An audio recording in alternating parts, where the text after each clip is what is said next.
For decades, people have argued about whether cracking your fingers is harmful. Some say it causes arthritis, others say it is completely harmless. But what does science really tell us about this habit that so many people do without even thinking? Let us take a deep dive into what happens inside your joints when you hear that familiar pop, and whether cracking your knuckles is truly bad for your health. When you pull, twist, or bend your fingers until they crack, what you are really doing is stretching the joint capsule, the soft tissue that surrounds each joint and contains a slippery substance called synovial fluid. This fluid acts like motor oil for your joints, reducing friction and keeping everything moving smoothly.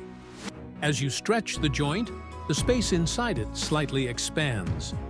This sudden change in pressure allows gases, mainly nitrogen and carbon dioxide, that are naturally dissolved in the synovial fluid to form bubbles.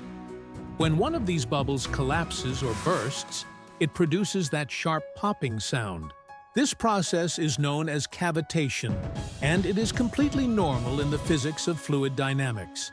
In fact, high-speed MRI scans have confirmed that the pop does not come from bones rubbing or ligaments snapping. It comes from the rapid formation of a gas cavity inside the fluid. That means nothing is breaking, tearing, or wearing out when you crack your fingers. After you crack a joint, it usually cannot be cracked again for another 15 to 30 minutes. This is because the gases take time to dissolve back into the fluid, and the pressure inside the joint must reset before another bubble can form. So if it is not your bones making that sound, then why have so many people believed for years that knuckle cracking causes arthritis?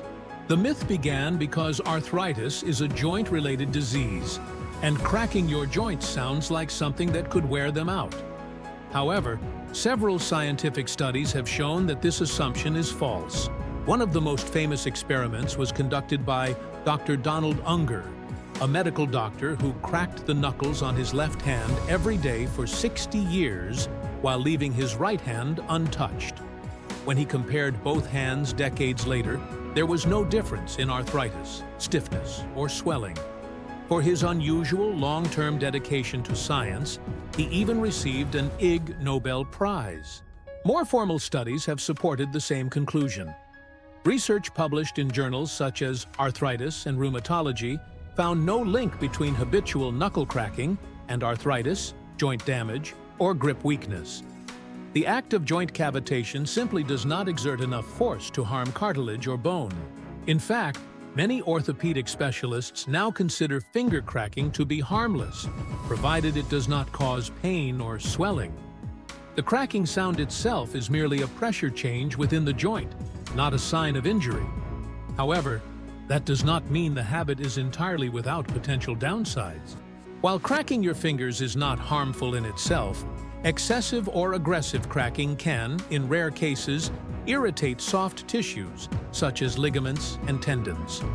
Over time, some people may develop slight joint looseness if they apply too much force repeatedly. The key difference is how you crack your fingers. Gentle stretching is fine. Forceful pulling or twisting is not. Another possible issue is psychological dependency.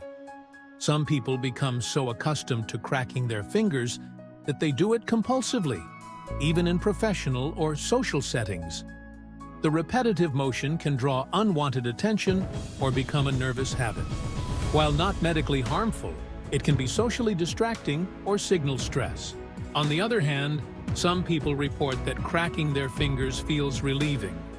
That is because the stretching action briefly increases joint space and stimulates sensory nerves, creating a mild release of tension. It is a bit like the sensation of stretching your muscles after sitting for a long time. Interestingly, scientists studying hand function found that regular finger cracking does not weaken grip strength or dexterity. In fact, some evidence suggests that it might even enhance joint mobility for a short time because it relieves stiffness. So what actually causes arthritis, if not cracking your fingers? Arthritis develops from inflammation, age-related wear, genetic predisposition, and sometimes autoimmune conditions, but not from the simple act of joint cavitation. Repetitive physical strain, obesity, or prior injuries are more significant risk factors than finger cracking could ever be. That said, if you experience pain, swelling, or reduced movement when cracking your fingers, that is not normal. Pain is the body's warning signal that something deeper might be wrong. Perhaps tendon irritation, ligament strain, or an early form of arthritis unrelated to the cracking itself. In such cases, medical evaluation is necessary. From a psychological point of view, finger cracking may also have stress relief benefits. The action engages the hands and distracts the brain, providing a small sense of release. For many people, it becomes a form of self-regulation, like tapping a pen or stretching muscles. As long as it is not compulsive or painful, there is no reason to worry. To summarize the science, finger cracking is the result of gas bubbles collapsing in synovial fluid. It does not damage cartilage, bones, or ligaments when done gently. No evidence links it to arthritis or long-term joint problems. Avoid excessive or painful cracking, which may strain soft tissue. Ultimately, cracking your fingers is a harmless and common human habit. If it helps you feel relaxed and does not cause discomfort, there is no need to stop.